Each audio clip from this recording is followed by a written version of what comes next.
Let's face it, being an independent artist is awesome. You own your own rights, you control the pace of your career, but the only downside is you have to come up with all the money.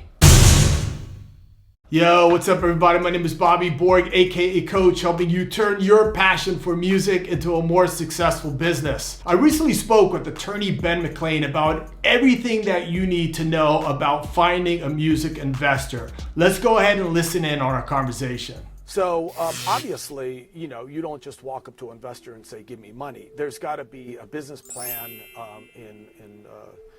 sort of prepared that shows what the risks are and shows projections and sales and so on and so forth. So can you talk to us a little bit? Yeah, well, I think you definitely need to define what the project is. What do you need the money for? Is it a record, a tour, a video? What do you want to do? Or a series of records? What do you need the money for? So you can kind of set up parameters so everybody knows what they're putting their money into. It's easier to budget that way. And so you know how much money to ask for. You need to ask for X amount. You can't leave it open-ended, really. And then also you have to be really careful about projections, because you can't promise or guarantee any success in this business, or that could be considered fraud. Right. You know, if you guarantee something's going to happen and it doesn't, somebody could sue you.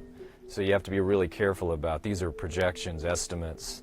But I usually, when we do it, and I don't really make the marketing plans per se, sometimes I'll help people, guide them on how to do it, but it's good to look at maybe another artist. If you're a pop artist like Ariana Grande, well, what does Ariana Grande do to promote her record? She makes videos, she tours, right. She drops a single every 3 months, she does features. You kind of want to try to mirror that, so sure. In your own way, so then you can budget and kind of come up with a plan. That's the plan. Any investor is going to want to know, well, okay, how am I going to make my money back? Sure. Yeah, and you can say, well, look at that artist, she's quite successful, but you can't guarantee that just because she's successful, you're going to be successful. But you try to follow the same pattern. Sure. And, sticking with this topic real quick,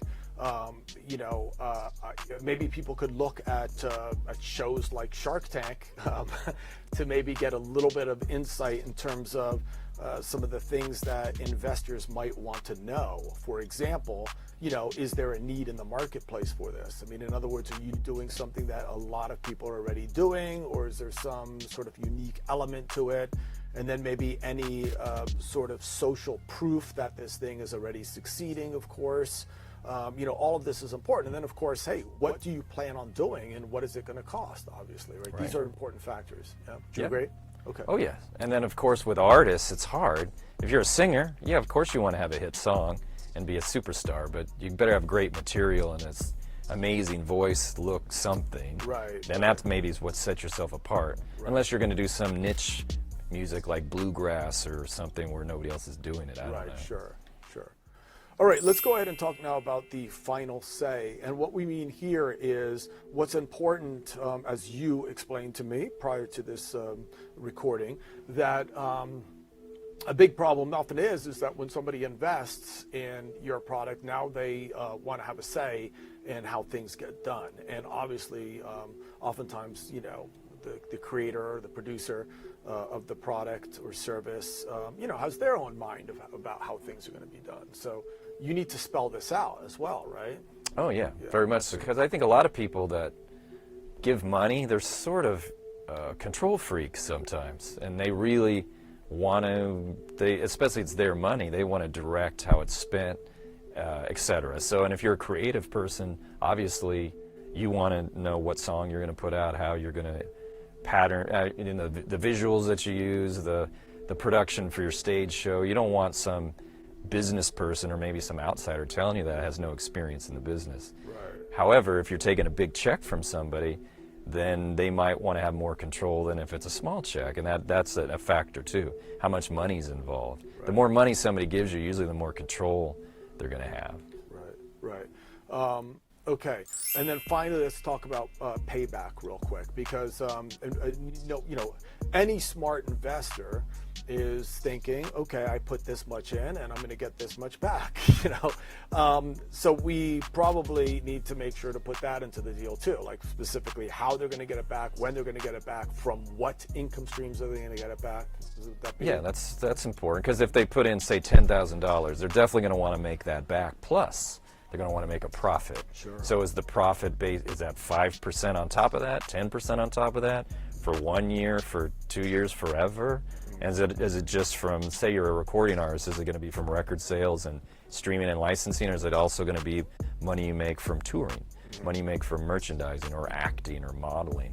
All that could go into the pot to pay people back or go towards their profit. And there may be other investors too. If you have a series of investors, maybe one takes priority over another. All those things have to be kind of spelled out in your investor. You have to have an investor agreement. Sure, for sure. Absolutely. All right, and now finding investors, and we talked about this before.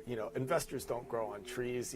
They're not so easy necessarily to find, especially when you're trying to get someone to give you a chunk of money for a risky proposition as making a record. Let's just say, for example.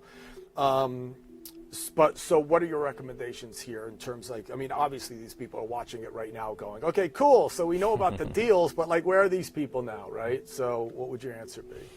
In my experience, most people that come to me that have investors, they tend to be relatives, friends, boyfriends, husbands, neighbors, somebody that they're close to. And then, of course, these days with the internet, you could put an outreach out there all over the place and maybe catch somebody. They could be in India or China, who knows? They just want to get involved. They like your music.